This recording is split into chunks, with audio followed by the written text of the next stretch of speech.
What's going on, everybody? Welcome back to another edition of the Dolphins In Depth podcast. I'm Daniel Oyefusi. That is David Neal back after a couple of weeks.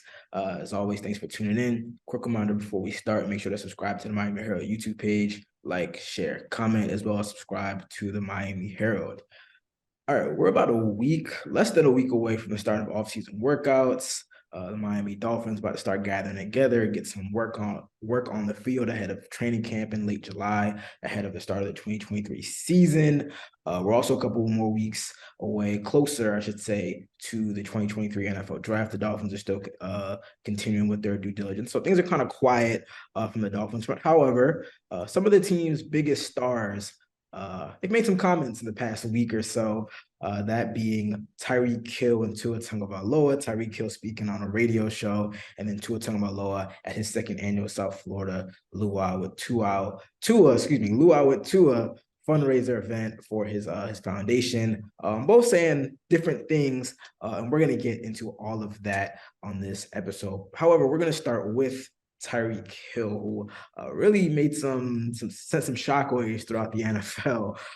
He was on a podcast with a pair of former Kansas City Chiefs teammates where he commented on his impending retirement date. Tyreek Hill saying that he wants to play 10 years, play through the end of his Dolphins contract, and then hang up the cleats. I mean, he said he wants to get into the gaming space. He wants to get into other business ventures that he has his eye out on.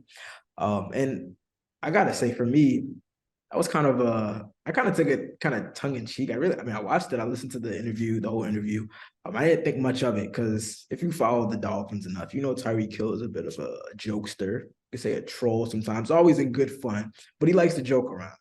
So when he said I want to get to year 10 and I thought he meant like I want to get to the 10-year benchmark. I want to get to at least 10 years. Now, obviously, he's entering his 8th season in the NFL, second with the Dolphins. The Dolphins gave him a 4-year extension through the 2026 season. So 10 years would be going through the 2025 season. However, the way his contract was set up, it was very backloaded in the end, or backloaded at the end to kind of stretch out signing bonus. Not to get into too much of the weeds, the Dolphins can cut Tyreek Hill after the 2025 season and save tens of millions of dollars. Which some people think is likely to happen at that point, so they can kind of get the cap space and start to retool the team. But I didn't think too much of it. You know, Tyreek Hill did speak at he was holding a series of camps. He had one last week in South Florida where he was asked about it, and he said, hey, he kind of walked it back a little bit. He said, hey, I do, want to get into the gaming sphere. I want to get into other ventures and business ventures that I have my eyes on. But who knows? If the Dolphins give me a contract in a year or two, a contract extension offer in a year or two, maybe we're having a different conversation. And the money talks. But really, I kind of took those comments a different way. I took it as kind of re-emphasizing the fact that the Dolphins have a very, very prime window to capitalize off the moves that they've made to build this roster in the next 2, and I'll say 3 years, because Tyreek Hill alluded to, potentially hanging it up after the 2025 season. So 2023, 2024, 2025. We've talked about it a lot the past couple weeks, couple months, even going back to last year, where the Dolphins have made big swings. They're bringing big talent. Tyreek Hill, Bradley Chubb, Jalen Ramsey, Teron Armstead. I mean, these are like all-pro talent guys that they brought in, types of caliber players that they brought in to kind of mix with the young talent, the young rising talent that they have. And there's a clear window, especially with Tua not being on a big deal. Now, we know that he got that 5th-year option exercise. He's going to be under contract through 2024, at least. But we all know that once you sign that big extension, it kind of alters the way that you're able to build the roster. I mean, that's the way the salary cap is. So I really took Tyreek Hill's comment as like a reminder that the Dolphins have a window. Because even if Tyreek Hill, for some reason, if he says, hey, I want to play past 2025, if the Dolphins give him a contract extension, I believe he's 28 now. Who's to say that he's going to be the same Tyreek Hill? Obviously, he's at the height. He's still in his prime, as we saw last year. But who's to say 3 years from now, when he's 31, going on 32, who's to say that he's that same all-pro Tyreek Hill? Who's to say that Jalen Ramsey, who I believe is 28, 29, who's to say 3 years from now he's that same all-pro Jalen Ramsey? I can say the same exact thing for Teron Armstead, who's already dealing with his own injuries as well. I mean, I think that there's a very, very delicate window right here. And who knows? Maybe the Jalen Waddles, the Javon Hollands, maybe they come up in a couple of years and they reach that all-pro level that, Tyreek Hill and Jalen Ramsey, those guys are at right now. But it's a fine line right now with the way the Dolphins have kind of structured these contracts, giving out big money, that there is a window, over the next couple of years, the Dolphins really got to capitalize on. What were your thoughts on Tyreek Hill's retirement plans? I heard that, and I'm like, yeah, okay, I understand that maybe is a stray thought every now and then. Usually something you hear more that's probably running through his mind more in the middle of a season, when you're aching on Wednesday and you're going through it, you're going through that the week's installment, and it's kind of the dog days of the season or training camp, and you're like, I don't know how much more many more times I can do this. Yeah. Look, we only cover the team, and we have those thoughts, especially in training camp. You're like, okay, I don't know how much more I can do this. Oh man. So, but eventually, that. You think? Well, okay, do you think he would turn down Nobody the contract walks away from this. Very few people walk away when from they want this to? game, When they want to, yeah. And so, and I don't see Tyreek Hill being in that very, very small number who walk away from this game,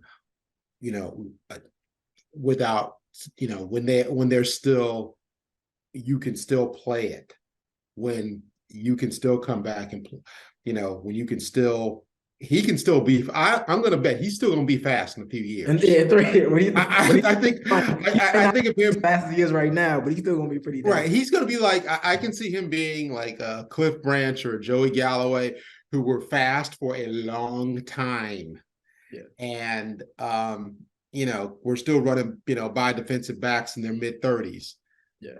And I can see if you have that, then somebody will pay you to run past defensive backs into your mid-30s.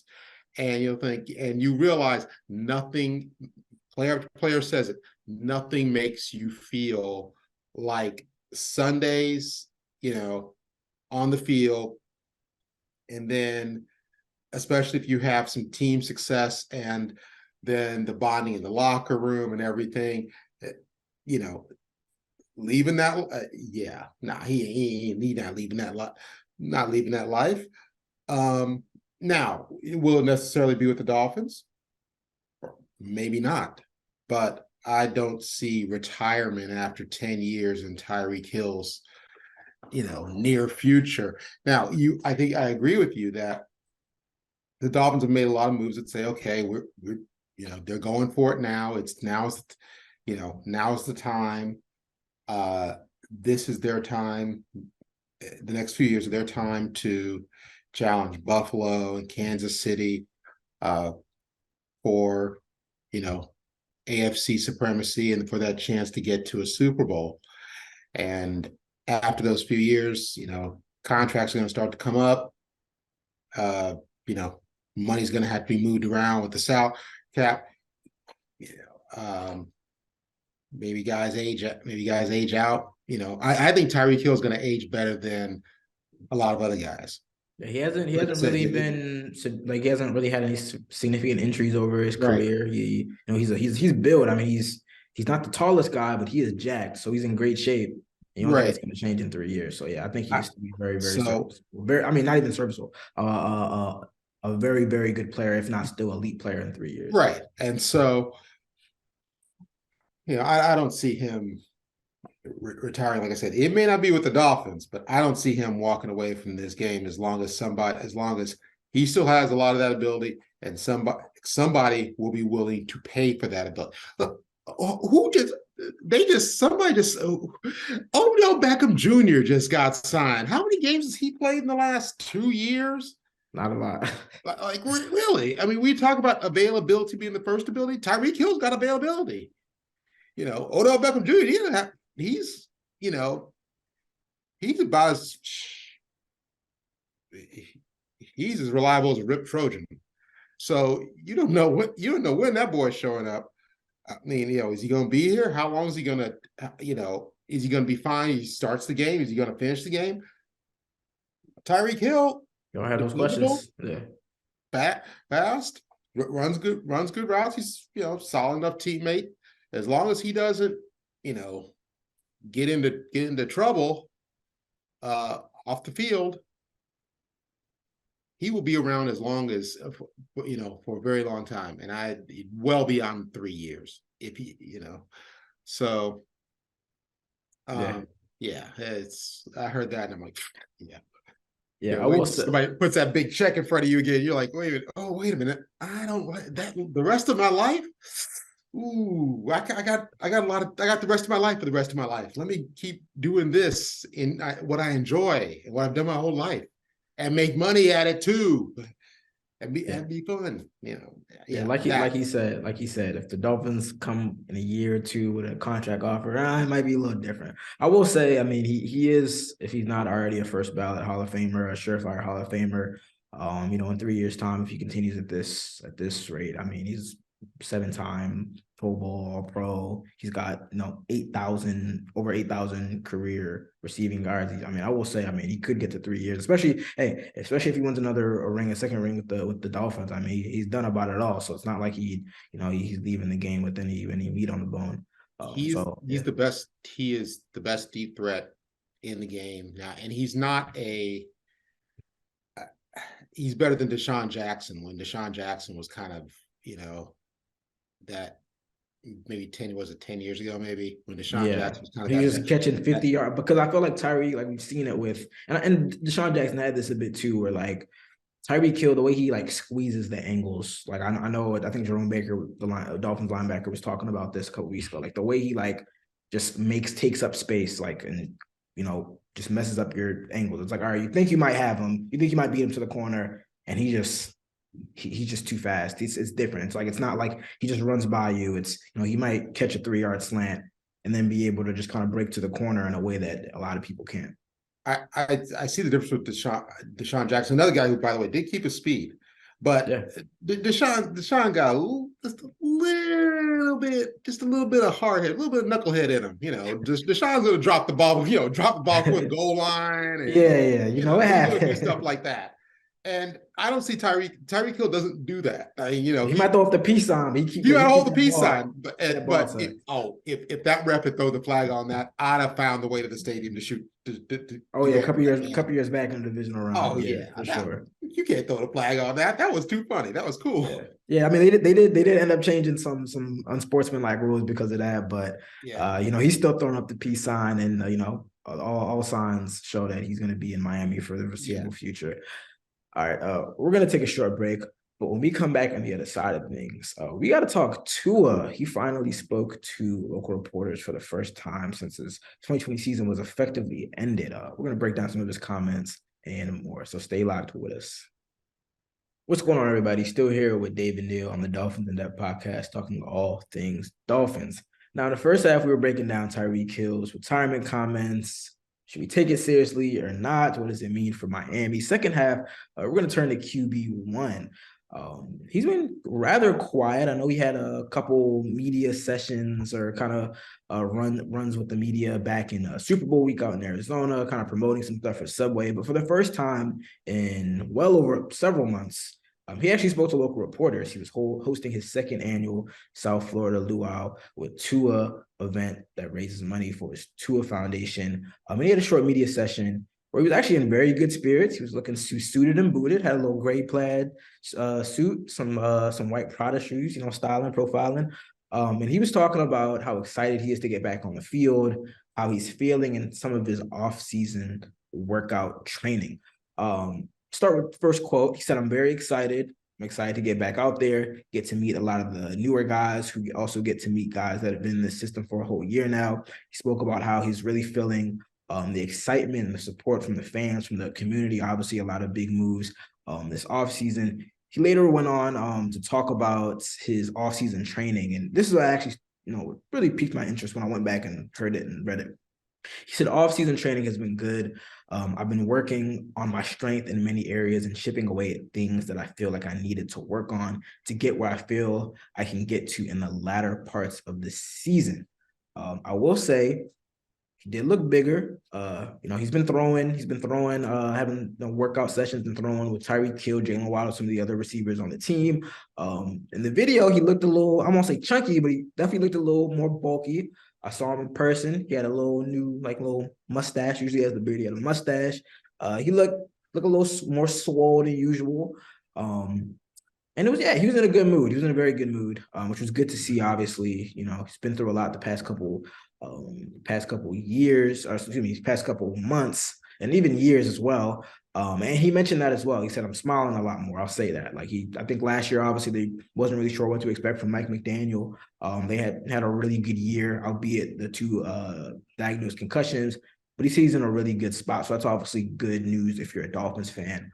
But I want to go back to talk about, working on his body and working on his strength to quote unquote get to where I feel like I can get to in the latter parts of the season. That kind of came off to me as like I'm working on my strength to absorb these hits, to, get these calluses, to get to the point where I'm not, we know he's had a lot of nicks and bruises here and there, a lot of kind of freak stuff with his fingers and thumb and whatnot.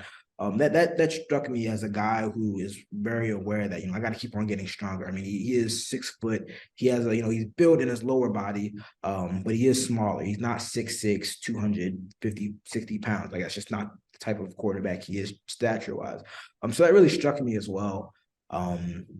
And yeah, I mean, I think that he didn't speak too much on the jiu-jitsu. We kind of joked about that, and he was like, I'm not doing any jiu-jitsu moves. He was dancing at the Luau event with some of his teammates and whatnot. But he said, he looks like he's taking it all in stride, which is good to see. But overall, I mean, what are your expectations for him? I mean, do you like the fact that he's looking a little bit bigger, and just overall, what are your expectations? Well, I mean, let's see how it plays out. I mean, you obviously want a little bigger to obviously take more hits, to be more durable. He's had durability issues before this year. And to be still in December when everybody's kind of nicked up and in the NFL, at least to some degree, to be closer to the 100% that you'd like him to be. I have no idea if this would affect his, getting bigger, bulky, a little bulkier, if it's going to affect his movement, his throwing motion. I would think not. Yeah. He's not an overly mobile guy. I mean, he can move in the pocket, but he's not a runner. I'll say that. So I don't think it's like if he right. maybe if he's a little bit slower, it's not that big of a deal. And I think with him, similar to actually Marino, what's more important is pocket mobility. That ability to slide, get yourself an extra second or two, or even a half second in the pocket. So somebody comes open a little quicker, or you just have time to get the ball off. That is as important as being able to, take it out and go run the field. I think I have a hard time seeing that if he's any slower, that it makes that big a difference. I think maybe it turns a 10-yard scramble to a 7-yard scramble. But I don't see that adding or taking away that part of his game, to the extent that he has that part of his game. So yeah, you probably would want a 6-foot quarterback to be a little more stout, because you can put on all these rules you want. These guys still get hit, and they're still getting thrown around. They're still getting, thrown to the ground. They're still getting tackled. They're still getting, they're still taking a beating, and especially because they're, These days they're dropping back to pass. What? How many times a game? Um, More than ever. And so, that's nice. These, bulkier, hopefully more solid, and hopefully more durable. Yeah. A seven, having Tua for 17 games obviously makes the Dolphins obviously, a much better team, but with their lineup, as you would expect that this would be, again, it'd be a team that would challenge Buffalo and Kansas City for the AFC title. If he's healthy if he's healthy for 17 games, you expect that they challenge for the number one seed if he's in the division title. And if he's healthy for 15 games and they're in the playoffs, and during the playoffs, you expect that, they'll be a dangerous team in the playoffs. And, even if they have to play early in those, they're not the number one seed and they can host early round games, which would be nice for Dolphins fans to actually see playoff football in Miami for the first time. And, my daughter, I think, my daughter's getting ready to graduate high school. I think she was 3, I think, when the Dolphins last hosted. Was that 2008? Yeah, The 2008. Ravens wild card game. Yeah, I remember Yeah, that. yeah. That wasn't a fun. Well, that wasn't a fun one. Well, Miami. it was fun for about. Baltimore. It was fun for just a little bit. Like somebody Ravens fumbled early. I mean, Paul Soliai, big, huge nose tackle. Poor man's Haloti Nada. He recovered it. And I remember Big Paul dancing with the ball and everything. And then the Dolphins got like a field goal out of it. And I was like, it's not gonna cut it. That might be the height of today. But yeah, that's not good. That's not good. And but no, that's roundabout yakety yakking on Tua's increased body as Charles Atlasness, or I think there is something to be said about the physical aspect, but obviously, I'm playing armchair psychologist or whatever. I think it's something definitely to be said about the mental aspect. I mean, he generally seemed to be in like very good spirits. Obviously, probably felt a little more comfortable at his foundation event as opposed to kind of getting grilled at the podium or whatever after a loss. But he does seem to be in like a really good mental space. There was an interview, I believe, with Mike Silver. I believe that's the journalist that he conducted with Mike McDaniel at the owners' meetings, and he spoke about the process of kind of building up to his confidence, but also like building up the belief in Tua from everybody in the organization. And Mike McDaniel, the story has been out there a lot about how Mike McDaniel put like this 1,000-page or 1,000-play little video together of like all the good plays that Tua had in his young career prior to this past season. I mean, he showed it to Tua, but then he went out of his way to show it to Tyreek Hill, to call like a staff meeting, Mike McDaniel said, and show the entire staff and say like, hey, this guy is the perfect quarterback for our system. We just got to go get him some wide receivers. And that was kind of how he convinced a lot of the powers that be that, hey, like, we have offensive line needs as well, but we also need to get some wide receivers and to kind of bring the most out of this accuracy and his skill set. And that eventually, came to fruition with them getting Tyreek Hill and whatnot. But yeah, I think that last year we saw, and Mike McDaniel alluded to him as well, like Tua was a guy that struggled to take praise, and he always kind of looked at things in the negative light as if like, all right, well, I got to get better here, I got better there. I think he always had that confidence in him, because you have to have elite confidence to get to this point, to get to the highest level of competitive sports. You have to have confidence, and people have spoken about that, about how he was like that at Alabama. They said he was like a silent killer. But I think sometimes we may overestimate how tough those first couple years were on his psyche, not getting along with Brian Flores, struggling, having the injuries and whatnot. And it seems like he's just in a much better headspace. Like we saw it on the field last year where he's dancing, he's talking his talk, he's just walking with like you can say you can feel it. Like I remember somebody telling me years ago that like you can't feign like confidence. Like that's something where like you either got it or you don't. Like you walk, there's aura to you that you project, you use confidence or you don't. And you're definitely seeing that with Tua, where now it's like, all right, especially, everyone said, his coaches and everyone was saying that he can be that guy, but now he showed this past season that he can be that guy. And I think that that speaks volumes. That it's one thing to have the continuity of last year with the system and all the teammates coming back, but it's another thing to like really have the confidence and really have that body of work last year where it's like, all right, I did it. Now the thing for him is I've said it, I'm sure he knows it. I just got to stay healthy and stay on the field, and I'm gonna produce. So obviously, I've been bullish on the team. I'm bullish on Tua, health permitting. I think that he already finished, last year leading the league in passer rating. Truthfully, there's no reason why another year in this system with the guys that he has, the continuity, the wide receivers, there's no reason why he can't be an elite type quarterback in terms of the production, and the level of play. Because we've said it, it's not a matter of can he do it? It's like, is he going to be able to do it because of health? Yeah, and I mean, obviously, if you've done it, well, yeah. Now I just meant okay, we can we do it. Let's do it again, and let's do it. You feel like you should be. You're fine tuning instead of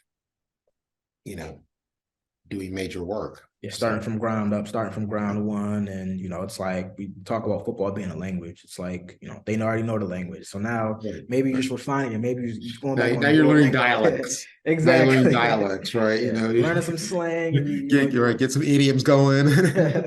Exactly. So yeah, I mean, like Tua said, he's very excited to get back to offseason workouts. That starts next week. They're not going to be on the field next week. It's kind of more classroom stuff for the first phase of our offseason workout program. But in due time, they'll be back on the field, and Tua Tagovailoa should be under center as well. Well, that brings us to the end of another edition of the Dolphins In Depth podcast. I want to thank you guys as always for tuning in. Reminder as always, like, share, comment, subscribe to the Miami Herald YouTube page, subscribe to the Miami Herald. There you go. That one there. Big one right there. Subscribe to the Miami Herald. Again, we're a couple weeks away from the NFL draft, end of April. Next week, off-season workout starts. So we're going to have a ton of content as always. So definitely stay locked to the Miami Herald.